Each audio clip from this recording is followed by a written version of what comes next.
نبی پاک صلی اللہ علیہ وسلم کی حدیث ہے مسلم میں طبرانی میں، حضور نے فرمایا آؤ میں تمہیں پچھلے زمانے کے ایک ایماندار نوخیز ولی اللہ کی بات سناؤں۔ پچھلے زمانے حضور نے فرمایا پچھلے زمانے میں ایک بادشاہ جادو کے زور پہ حکومت کرتا تھا۔ جب وہ ایک جادوگر اس نے رکھا ہوا تھا تو جادوگر اس کو جادو بتاتا، وہ جادو کے زور پر حکومت کرتا۔ جادوگر بوڑھا ہو گیا تو کہنے لگا بادشاہ کوئی نوجوان میرے پاس بھیج دے، اب میں بوڑھا ہو گیا ہوں، میرا پتہ کوئی نہیں کب مر جاؤں۔ ایک نوجوان کی ڈیوٹی لگائی، بڑا زیرک سمجھدار، اپنے رعایا میں سے چن کے جو ذہین فطرت مزاج بچہ تھا وہ اس نے لگایا۔ اللہ کے محبوب علیہ الصلوۃ والسلام فرماتے ہیں بچہ جادو سیکھنے لگا، وقت گزرنے لگا۔ بچہ جب جادو سیکھنے جاتا تو رستے میں ایک راہب بھی تھا جو انجیل جانتا تھا، وہ اللہ اللہ سکھاتا، لوگوں کو حضرت عیسیٰ علیہ السلام کی تعلیمات سے آگاہ کرتا۔ اس نے دیکھا کہ یہاں بھی لوگ اکٹھے ہیں تو وہ بچہ اس راہب کے پاس بھی اٹھنے بیٹھنے لگا۔ اب جب اس کے ساتھ اس کی گفتگو بڑھنے لگی تو اس کو باتوں میں لذت آنے لگی۔ اس نے راہب نے پوچھا کہ تو کون ہے اور کس طرح سے آیا ہے، کیا تیرا معاملہ ہے؟ اس نے کہا جی میں جادو سیکھنے جاتا ہوں، آپ کی باتیں مجھے بڑی اچھی لگتی ہیں۔ اس نے کہا دین سیکھ، جادو سیکھنے والے کافر ہو جاتے ہیں، قرآن و حدیث سیکھنے والوں کو اللہ کامل ایمان عطا فرماتا ہے۔ فرمایا یہ سیکھ۔ بچہ بیٹھنے لگا، اس کے پاس آنے لگا، باتیں دل میں گھر کرنے لگی۔ ایک وقت آیا کہ مسلمان ہو گیا، اور مسلمان کیسے ہوا؟ بچہ کہتا ہے میں تجربہ کر کے ہوا۔ اب میں تھوڑا سا وقت جادوگر کے پاس بھی جاتا اور باقی سارا وقت وہاں بیٹھتا۔ میں ایک دن جا رہا تھا تو رستے میں اژدہا تھا، بہت بڑا سانپ تھا، رستہ روک کے کھڑا تھا۔ یہ حضور نے بیان کی حدیث، نبی پاک صلی اللہ علیہ وسلم فرماتے ہیں بچہ کہتا ہے کہ رستے کے اندر سانپ ہے، رستے بند ہے، لوگ چھتوں درختوں پہ چڑھے، ہراش ہے۔ کہتے چھوٹا سا روڑا میں نے اٹھایا تو میں نے کہا اللہ اگر جادوگر سچا ہے تو اسے مار دے۔ چھوٹا سا روڑا میں نے پھینکا، اژدہا کوئی نہ مرا۔ پھر چھوٹا روڑا اٹھایا، میں نے کہا اللہ اگر وہ عالم سچا ہے تو اسے مار دے۔ اب جب میں نے روڑا مارا تو اژدہا مر گیا۔ میرے اندر سے گواہی آئی نہیں دین کی باتیں سچی ہیں، نہیں قرآن کی باتیں اسلام سمجھانے کے لیے عرض کر رہا ہوں، اگرچہ اس دور میں انجیل تھی، اللہ رسول کی باتیں اچھی ہیں۔ کہتے میں مسلمان ہو گیا، اب میں نے راہب کے پاس ہی رہنا شروع کر دیا، جادوگر کے پاس چھوڑ دیا اس بچے نے آنا۔ بادشاہ پوچھتا کہاں زیادہ وقت گزارتے ہو تو وہ بات گول کر دیتا۔ وقت تیزی سے بڑھنے لگا، اللہ نے اس نوجوان میں طاقت پیدا کر دی۔ اب وہ اس کے اندر نا اللہ نے توانائی روحانیت پیدا کر دی، ابھی جوان ہے، 14-15 سال عمر ہے۔ اللہ نے اب جو بیمار بھی آتا وہ دعا کرتا تو اللہ صحت عطا کر دیتا، جو بھی آتا۔ بادشاہ کا ایک درباری تھا، بادشاہ کو پنکھا جلتا تھا، وہ اندھا ہو گیا، کوئی ایسی تکلیف آئی کہ نابینا ہو گیا، بڑے علاج کرائے شفا نہیں ہوئی۔ کسی نے اس بچے کا پتہ بتایا کانوں میں، اس کے پاس گیا تو بچہ کہنے لگا شفا تو ہو جائے گی پر کلمہ پڑھنا پڑے گا، مسلمان ہونا پڑے گا، جس پیغمبر کا میں غلام ہوں تجھے بھی بننا پڑے گا، دین پہ عمل کرنا پڑے گا، اللہ شفا دیتا ہے۔ اس نے کہا تو مجھے کلمہ پڑھا، مجھے شفا دے، میں تیار ہوں۔ اس نے کہا شفا تو اللہ دیتا ہے۔ اس نے اللہ تبارک و تعالیٰ کا ذکر کر کے دعا مانگی، یہ مسلم شریف میں حدیث ہے، طبرانی میں موجود ہے۔ اللہ نے اسے شفا دی، اس نے کلمہ پڑھنا شروع کر دیا۔ یہاں ایک نقطہ لکھا ہے ہمارے علماء نے، کہتے ہیں جب اللہ ولایت عطا کرتا ہے نا تو یہ سفید بالوں والے کا حصہ نہیں ہوتی۔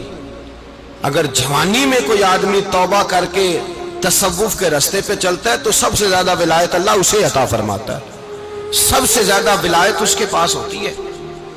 ابھی اس کے بال کالے ہیں، چڑھتی جوانی ہے، دعا کی تو اللہ نے، اور حدیث پاک میں موجود ہے کوڑے آتے تو شفا یاب ہو جاتے، اندھے آتے تو شفا یاب، برس والے آتے تو اللہ سے دے، جوان ہے۔ بادشاہ کے پاس وہ واپس گیا، وہ جو آدمی جس کی آنکھیں ٹھیک ہوئی تھی۔ بادشاہ نے پوچھا کہ کیسے شفا ملی؟ تو کہنے لگا میرے رب نے شفا دی ہے۔ بادشاہ سجدے کراتا تھا، اپنے آپ کو منواتا تھا، معاذ اللہ، کہنے لگا میرے علاوہ کون رب ہے؟ اس نے کہا وہی رب ہے جس نے تجھے پیدا کیا ہے، اور وہی رب ہے جس نے مجھے اندھے کو آنکھیں دی ہیں، وہی ہے میرا مالک۔ کہا اچھا تو مجھے نہیں مانتا؟ کہا نہیں میں اپنے رب کو مانتا ہوں۔ بادشاہ نے اسے سزا دی، ستایا، اس نے بچے کا پتہ بتایا، پھر بچے کو بلا کے ستایا تو اس راہب کا پتہ بتایا، راہب بھی قتل ہو گیا، نابینا بھی قتل ہو گیا۔ بادشاہ نے کہا سپاہیوں سے اس بچے کو لے جاؤ اور پہاڑ کی چوٹی پہ جا کے نیچے پھینکو تاکہ مر جائے۔